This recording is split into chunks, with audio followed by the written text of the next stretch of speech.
Hello दोस्तों, स्वागत है आपका गवर्नमेंट एग्जाम्स अड्डा में।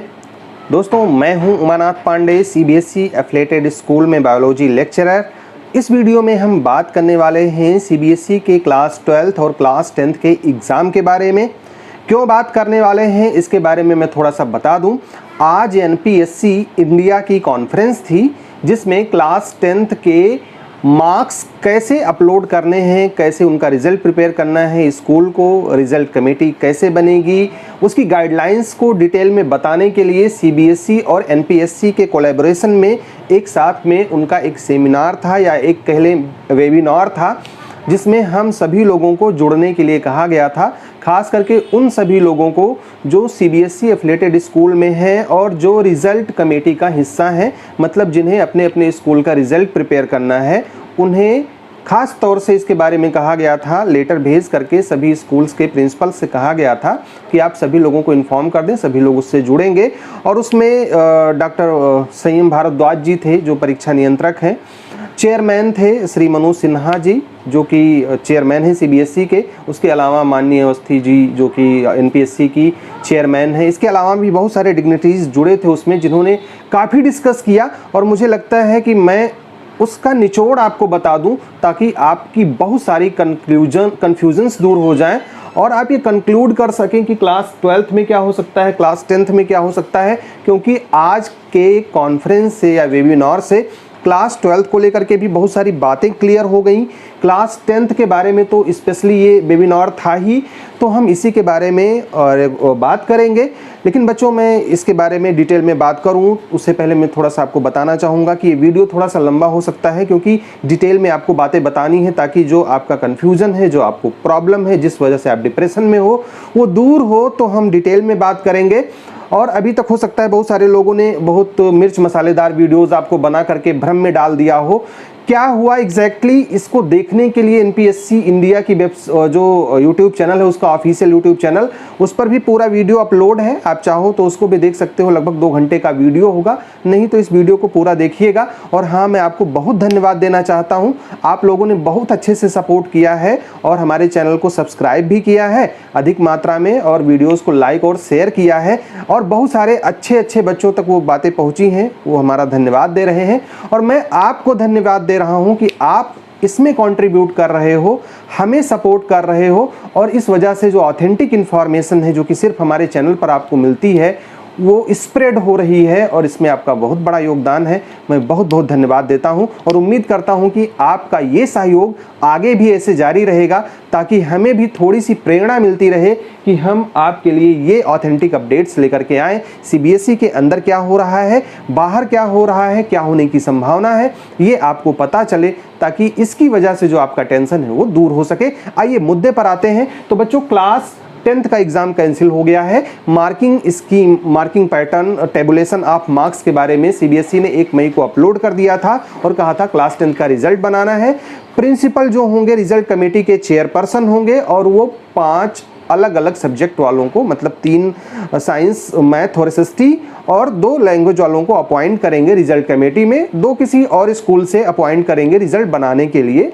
तो उसी के बारे में आज एक वेबिनार हुआ है एनपीएससी के द्वारा।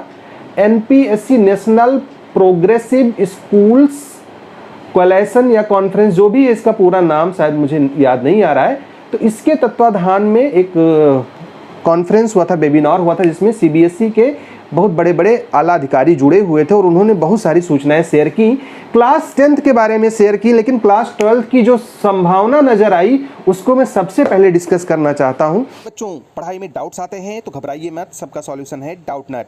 बच्चों, अब किसी भी सवाल में आप अटक गए हो या आपसे सॉल्व नहीं हो पा रहा है, तो आपको उस क्वेश्चन का फोटो लेना है, उसे क्रॉप करना है और बस 5 सेकंड के अंदर आपको मिलेंगे वीडियो सॉल्यूशंस। फिर चाहे आपका question homework CBSE, UP, Maharashtra, Rajasthan, MP या किसी अन्य बोर्ड का हो, या फिर आईआईटी, जेई, नीट या फिर 6वीं से 12वीं का कोई भी सवाल हो, सबका जवाब मिलेगा डाउटनट पर। साथ ही डाउटनट पर पढ़िए अब कोटा के बेस्ट फैकल्टी जैसे जेबी सर, एनजे सर, आकांक्षा मैम, प्रिंस सर जैसे टॉप टीचर से 3 करोड़ से ज़्यादा बच्चे डाउटनट ऐप पर पढ़ाई कर रहे हैं। आप भी जाइए और डाउटनट ऐप इंस्टॉल कीजिए।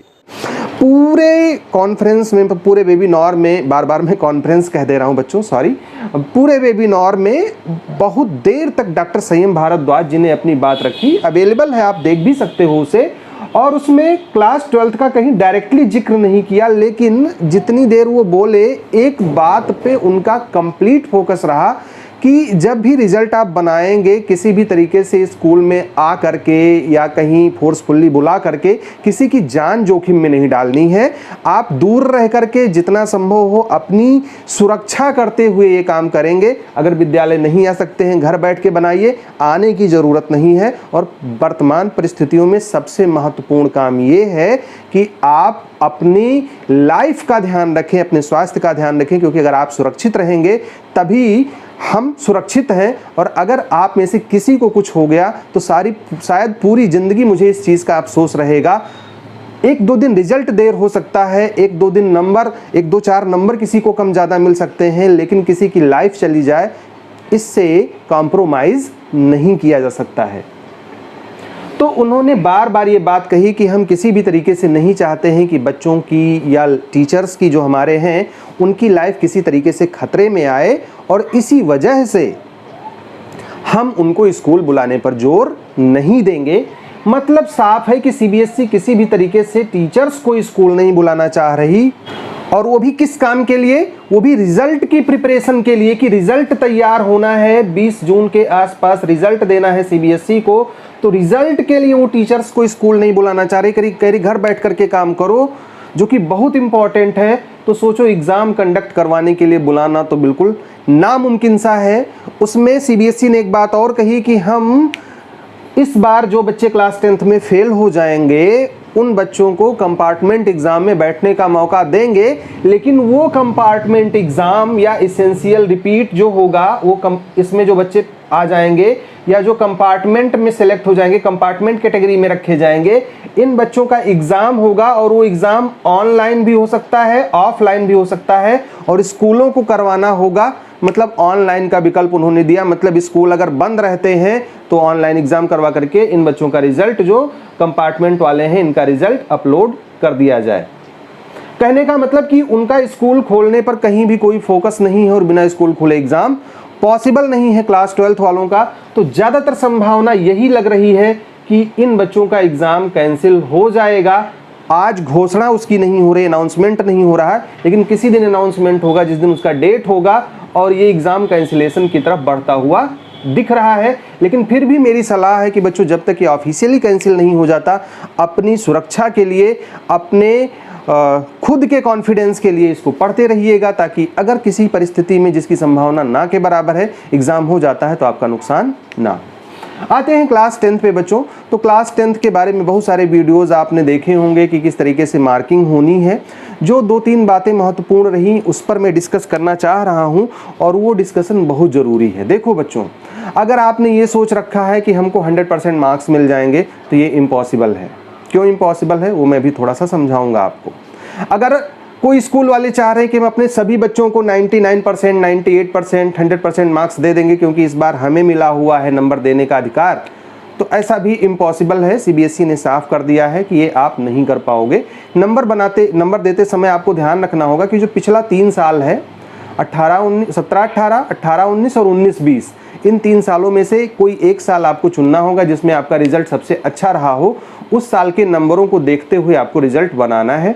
मान लेते हैं उस साल आपके स्कूल में किसी भी वजह से जो भी सबसे आपका बेस्ट रिजल्ट रहा है, उस रिजल्ट में मान लेते हैं 70, अगर 80 मार्क्स का पेपर था तो 70 से 80 मार्क्स तक पाने वाले कुल मिलाकर के 6 स्टूडेंट थे। ध्यान से समझिएगा, उस साल में 70 से 80 पाने वाले मात्र 6 बच्चे थे।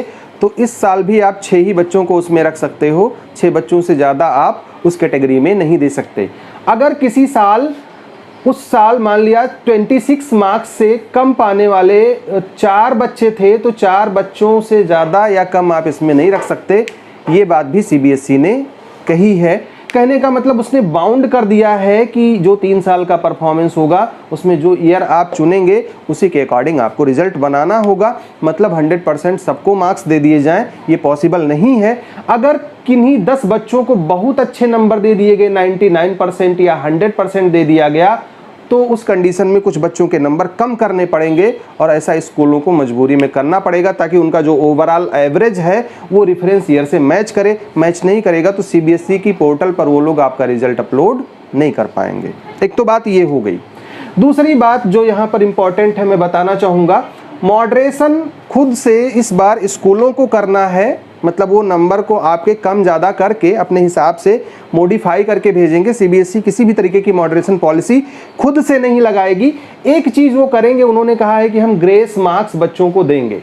ग्रेस मार्क्स के बारे में 2-3 नंबर की बात उन्होंने कही है कि मान लिया कोई बच्चा 3 नंबर से फेल हो रहा है और हमारे यहाँ आपने नंबर भेज दिया, किसी को 30 मार्क्स मिले हैं ओवरऑल और उसको 3 नंबर दे करके पास किया जा सकता है, तो 3 नंबर हम दे करके पास कर देंगे। ग्रेस मार्क्स सीबीएसई खुद से लगाएगी, वो स्कूलों को नहीं लगाना। मतलब ग्रेस मार्क्स आपके कंफर्म हो गए, सभी बच्चे पास हो जाएंगे। ये भी नहीं सही है क्योंकि बहुत सारे बच्चों का एसेंशियल रिपीट आना है और सभी का पास होना 100% पॉसिबल नहीं है। मतलब इस साल कंपार्टमेंट का एग्ज़ाम होगा, कब होगा ये जान लीजिए, 20 जून के बाद जब रिजल्ट आपका आ जाएगा उसके बाद आपके स्कूल वाले करवाएंगे। और स्कूल वाले करवाएंगे, ऑनलाइन भी करवा सकते हैं, ऑफलाइन भी करवा सकते हैं। उसका रिजल्ट खुद स्कूल वाले अपलोड करेंगे।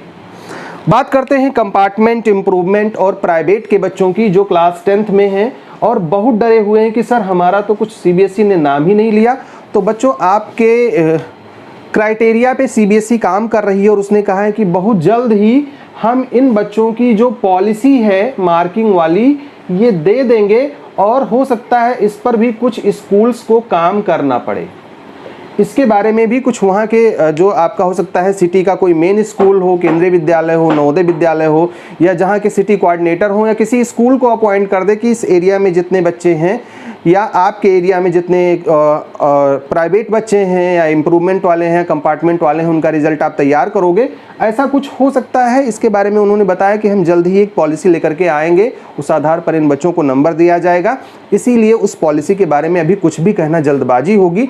हालांकि मैं ये बता दूं कि जो भी पॉलिसी बनेगी उसके हिसाब से ज़्यादातर बच्चे पास हो जाएंगे। सभी पास हो जाएंगे ये मैं नहीं कह सकता, लेकिन मोस्टली ज़्यादातर बच्चे पास हो जाएंगे, ऐसा उनकी बातों से लगा कि ऐसी क्राइटेरिया बन सकती है और ऐसी ही क्राइटेरिया कहीं ना कहीं क्लास 10th की बनी हुई भी है। क्लास 10th के रिजल्ट के बारे में एक बहुत बड़ी घोषणा उन्होंने की जो मैं आपसे कहना चाहता हूं, हो सकता है आपने कहीं देख भी लिया हो। और वो ये कहा उन्होंने कि इस साल जो रिजल्ट होगा क्लास 10th का, सबका रिजल्ट 20 जून को नहीं आएगा। जो रिजल्ट होगा ये स्कूल वालों को अपलोड करना है। जिस स्कूल का रिजल्ट हमारे यहाँ पहले बन करके आ जाएगा उन स्कूलों का रिजल्ट हमारे पास पहले रहेगा। हम एक बार में 20 जून को रिजल्ट अपलोड कर देंगे जितना रिजल्ट हमारे पास में होगा। जिनका रिजल्ट जैसे जैसे आता जाएगा हम बल्क में थोड़ा थोड़ा शिफ्ट वाइज करके उनका अपलोड कर देंगे, तो एक ही साथ में सबका रिजल्ट आएगा। रेगुलर का, प्राइवेट का, कंपार्टमेंट का या सभी स्कूलों का ये पॉसिबल नहीं है। उन्होंने कहा है कि जिसका रिजल्ट हमें अच्छे से टाइम से मिल जाएगा, प्रोसेसिंग वगैरह करके हम उनका 20 जून को जारी कर देंगे। जिनका थोड़ा डिले मिलेगा उनका 20 जून के बाद भी हम जारी कर सकते हैं। कोई ज़रूरी नहीं कि 20 जून को ही सबका रिजल्ट मिल जाए। एक और बात कही है, जिन बच्चों का एक एग्ज़ाम छूट गया है या किसी एक आध एग्ज़ाम में वो एब्सेंट रहे हैं, तो सीबीएसई ने कहा है, मतलब डॉक्टर संयम भारद्वाज ने कहा है कि जो बाकी का एग्ज़ाम उन्होंने दिया है उसके आधार पर रिजल्ट कमेटी ये डिसाइड कर सकती है कि इसी के आधार पर हम इस बच्चे को इस एग्ज़ाम में भी मार्क्स दे दें। तो अगर आपका प्री बोर्ड या हाफ ईयरली या कभी कोई एक आपका जो पीरियोडिक टेस्ट है वो छूट गया है तो भी घबराने वाली बात नहीं है। सीबीएसई को आपको पास करना, मतलब सॉरी, आपकी रिजल्ट कमेटी को आपके नंबरों को बना के भेजना होगा जो आपका पुराना परफॉर्मेंस है उसके आधार पर। हो सकता है कि आपके स्कूल में कोई एग्ज़ाम कंडक्ट ना हो पाया हो, तो सीबीएसई ने कहा है कि आप लोग एक ऑनलाइन या ऑफलाइन एग्ज़ाम करवाएं और ऑनलाइन या ऑफलाइन जो भी सूटेबल हो आपके यहाँ। अगर ये भी पॉसिबल नहीं तो टेलीफोनिक कन्वर्सेशन करें और उस आधार पर वाइबा वगैरह लेकर के उन बच्चों को मार्क्स दे दें, तो ज़्यादातर बच्चे इसमें पास हो जाएंगे। तो इतनी बातें आज हुई हैं घूम फिर करके। इससे ज़्यादा अगर कोई कुछ बता रहा है मिर्च मसाला लगा करके, तो अब जाहिर सी बात है लोग बताते हैं, उसमें मैं कुछ नहीं कहूँगा क्योंकि उनका काम ही है प्रोफेशन करना। जाहिर सी बात है एक बड़ा सा स्टूडियो बना करके बैठे हैं, 7-8 वीडियो दिन में डालना है, नहीं तो जब वो फुल टाइम काम काम कर रहे हैं यूट्यूब का और कहीं से कोई अर्निंग का सोर्स नहीं है, इसी पर डिपेंडेंट हैं, तो जाहिर सी बात है कि बेवकूफ़ नहीं बनाएंगे तो व्यूज़ नहीं आएंगे, और व्यूज़ नहीं आएंगे तो उनका खर्चा वर्चा नहीं चलेगा। एक और चीज़ मैं कह दूं कि 2-3 वीडियोस में जब से हमने बात करी है कि लोग मोदी की फ़ोटो लगाते हैं, लोग शिक्षा मंत्री जी की फ़ोटो लगा देते हैं या ऐसी वैसी बातें कर रहे हैं, मुझे लगातार गालियों वाले ईमेल आ रहे हैं। और आज एक ईमेल मिला है मुझे धमकी वाला कि अगर आप इस तरीके से कहोगे तो हम आपका ये कर देंगे, वो कर देंगे। खैर, उस चीज़ की टेंशन नहीं है। अगर बच्चों आपका सपोर्ट रहा, आपका सहयोग रहा, तो मैं ऐसे लोगों से डरने वाला नहीं हूं, क्योंकि हमारी असली ताकत आप हो और आप ही की वजह से मैं यहाँ स्टैंड करता हूं, आपको अच्छी इन्फॉर्मेशन देने की कोशिश करता हूं। तो ये धमकियाँ, ये छोटी मोटी गिदड़ भपकियाँ तो मिलती रहेंगी, असली ताकत हमारी आप हो, और आपका सहयोग अगर मुझे मिलता रहा तो ये सब हमारे लिए कुछ नहीं है। आपके उज्जवल भविष्य की ढेर सारी शुभकामनाओं के साथ मैं अपनी बात यहीं ख़त्म करता हूं। अगर इस वीडियो को अच्छा लगा होगा तो लाइक कर दीजिएगा, शेयर कर दीजिएगा। आपका ये लाइक और शेयर हमें प्रेरणा देता है इसी तरीके की वीडियोस को बनाने के लिए। तो फिर से all the best, may God bless you, thank you for watching this video.